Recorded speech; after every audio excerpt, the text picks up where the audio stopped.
Showtime. From Thal, Austria, to the top of the world sounds impossible until you understand the plan behind the obsession. Arnold Schwarzenegger was not born surrounded by opportunities. He grew up in a small village, in a strict household where nothing came easy. While other people accepted the destiny they were given, Arnold began to imagine something else, and that simple idea that life could be bigger began to guide every decision he made. Bodybuilding was not an accident, it was the first tool. Arnold was born in 1947 in Thal, a small village near Graz, Austria. His father, Gustav Schwarzenegger, was a police chief, a rigid, disciplined, emotionally distant man. Inside the house, there was no room for weakness. Everything was rules. Everything was pressure. Arnold grew up feeling smaller than his older brother, less valued, less noticed. And that's where something began to take shape. He didn't want attention. He wanted out. During his teenage years, Arnold was no different from other boys in the village. He went to school, played soccer, followed a routine that seemed already written for everyone there. But outside of school, he began going to a small local gym. Nothing sophisticated, simple weight, a harsh environment. It was there that he realized something he had never felt before. For the first time, effort depended only on him. It didn't matter where he came from or who his father was. If he trained more, he grew bigger. If he stayed consistent, he improved. Arnold began treating training as a commitment. He recorded weights, observed other physiques, repeated movements until exhaustion. While others left, he stayed. And little by little, his body began to change. But the most important part wasn't the physique. It was the idea that that village didn't have to be the final destination. Arnold began to see training as something greater than muscles. It was daily discipline, repetition, control. It was proving to himself that he could build something from nothing. When the time came for mandatory military service, he took that mindset with him. The Austrian army made nothing easy, but to Arnold, it wasn't an obstacle, it was another test. Even with a rigid routine, he kept training whenever he could, improvising weights, adapting exercises, never negotiating consistency. In 1965, the chance came to compete outside the village, a junior bodybuilding competition. Nothing grand, nothing glamorous. To participate, Arnold left the barracks without permission. He won the competition and accepted the punishment afterward. There was no regret. The victory made one thing clear. When he went all in, it worked. From that moment on, competing stopped being curiosity. It became direction. Arnold began traveling, facing more experienced athletes, losing and learning. Each defeat brought adjustments, each stage more conviction. When he won Mr. Universe for the first time, still very young, he realized it wasn't just passion. His chances of becoming a world champion were real. The plan that began silently inside a small village now had international reach. And for the first time, America stopped being imagination. It became the next step.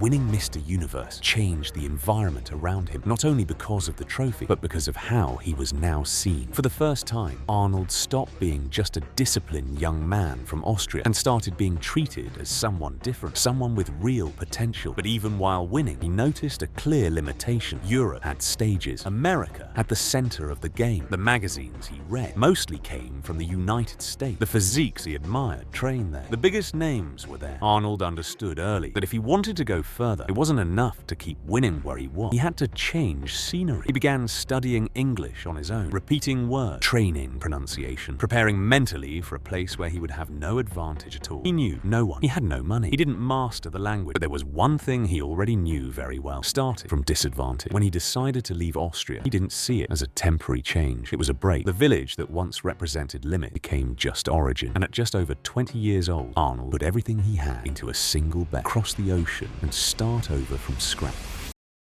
He didn't leave Austria looking for adventure. He left because he understood that staying was the real risk. The decision was simple on paper, but heavy in practice. Leaving the language, the friends, the routine, accepting that no one would be waiting for him on the other side. When he arrived in the United States, Arnold realized something immediately. Their stories didn't impress. Results did. European titles didn't open doors. The accent drew attention, but didn't help. The physique sparked curiosity, not respect. It was in that environment that he began to observe more than speak. How athletes trained? Who had space? Who really mattered? Arnold understood that it wasn't enough to be strong. He had to be seen. He began shaping more than just his body. He learned how to position himself, speak with confidence, occupy space as someone who belonged there, even when he still didn't. Each training session became a silent statement, each appearance a clear message. He wasn't passing through. America wouldn't be the final destination. It would be the test. And there, far from home, the plan stopped being an idea and started demanding execution. Execution gained weight when the first real defeats came. Not the ones from Europe, but those that exposed limits without softening anything. In the United States, Arnold quickly discovered that size wasn't enough. There were more defined athletes, more experienced ones, people willing to exploit every flaw on and off the stage. He lost. He heard direct criticism. He left the stage knowing exactly what needed to be corrected. He didn't argue the result. He went back to training. Training changed. More attention to detail, more focus on proportion, presentation, and control. The goal was no longer just to impress, but to sustain presence. Arnold began treating bodybuilding as image construction, not just muscle, but impact, entrance, posture, confidence. Everything communicated something. Each competition became a laboratory. Each adjustment brought clear progress. When he returned to Mr. Olympia, he was no longer competing as a promise, but as someone who intended to stay. The difference wasn't dominance yet, but it was already uncomfortable for others. And at that point, bodybuilding stopped being just a sport. It became a stage.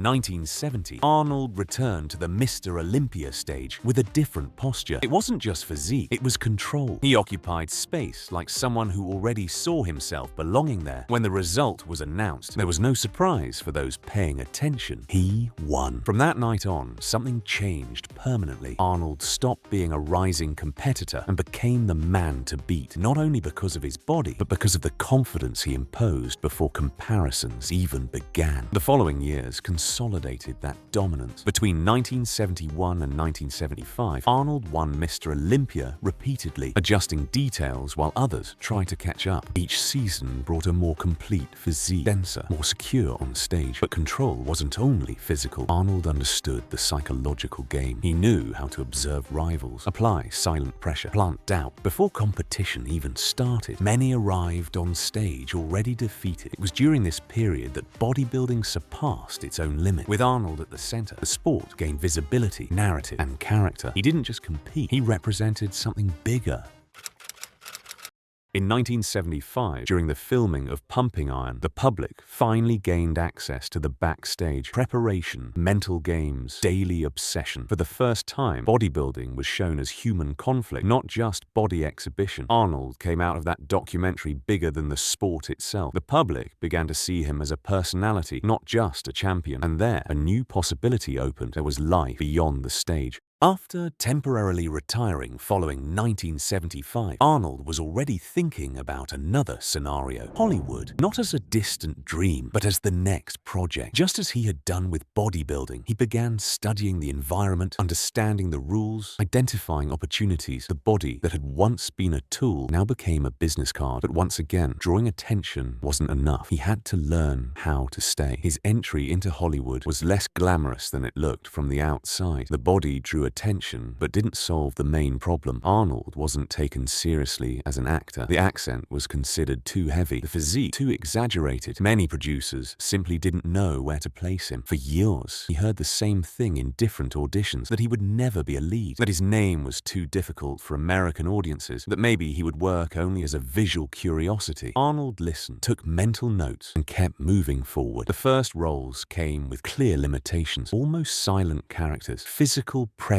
above interpretation. In Hercules in New York, his accent was dubbed. That didn't push him away. It taught him something. He understood he was starting from zero again. While searching for space in cinema, Arnold kept training, not just out of habit, but because he knew his body was still his main competitive advantage. At the same time, he studied acting, observed experienced actors, learned how the industry worked from the inside. The turning point came when he realized he didn't need to fit into existing standards. He needed to create his own space. face. When the opportunity for Conan the Barbarian appeared, Arnold saw what others didn't. A character where the physique wasn't excess, it was languid. The success of Conan didn't instantly make him a star, but it changed the conversation. For the first time, he stopped being seen as an unlikely bet and became a viable presence in action cinema. Confirmation came shortly after with The Terminator. The role required few lines, cold presence, and physical impact. Exactly what Arnold could deliver. When the film premiered, there was no doubt he had found the right place. Just like in bodybuilding, Arnold didn't win Hollywood by trying to be like everyone else. He won by insisting on what made him different. And once again, a new domain began to form. After the success of The Terminator, Arnold stopped being just an actor on the rise and gained real control over his career. He didn't choose roles impulsively. He thought in terms of impact, recurrent, and position within the industry. Each decision was treated as construction, not as a gamble. In the following years, he dominated action cinema not only through physical presence, but through predictability of result. When Arnold starred, the audience showed up. That consistency opened something rare in Hollywood: creative and financial autonomy. At the same time, he expanded his focus beyond the screen. He invested in real estate, businesses, and brands using the same logic applied to bodybuilding. Consistency, long-term thinking, low emotional attachment. The goal was independence, not status. When he announced his entry into politics, many saw it as eccentric. Arnold saw it as a system. He studied the environment, understood resistance, built alliances. In 2003, he was elected governor of California. For the third time, the story repeated itself. The scenario changed. The method remained. The period in politics brought something Arnold had never faced in that way: real limits. California faced deep crises, unpopular decisions, constant pressure. Unlike bodybuilding or cinema, there was no total control over outcomes. Effort didn't always turn into approval. At the end of his term, his public image was no longer the same. Part of the charisma had worn down, and his return to Hollywood didn't happen with the same strength as before. Arnold was no longer at the center of the game. For the first time, he had to deal with loss of protagonism.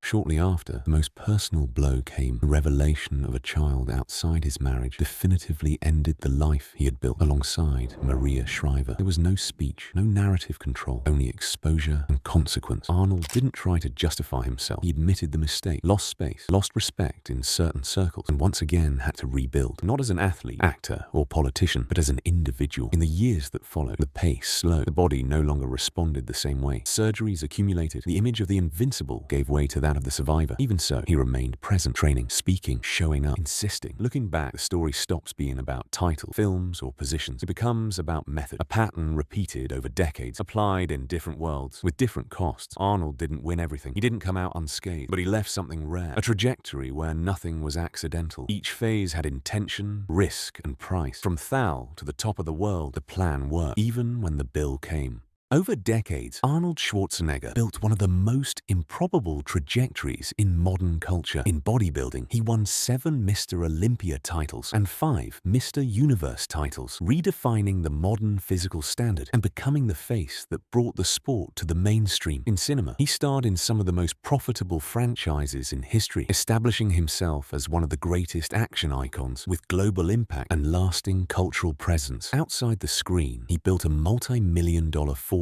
through investments, businesses, and brands, achieving financial independence even before his Hollywood peak. In politics, he was elected governor of California, leading the most influential state in the United States for 2 consecutive terms. Few have won in 3 different worlds. Even fewer left a mark in all of them. Did you enjoy the video? Subscribe to the channel, leave a like, and drop a comment. This kind of video takes a lot of work, and that's how you help motivate us to keep going. See you next time.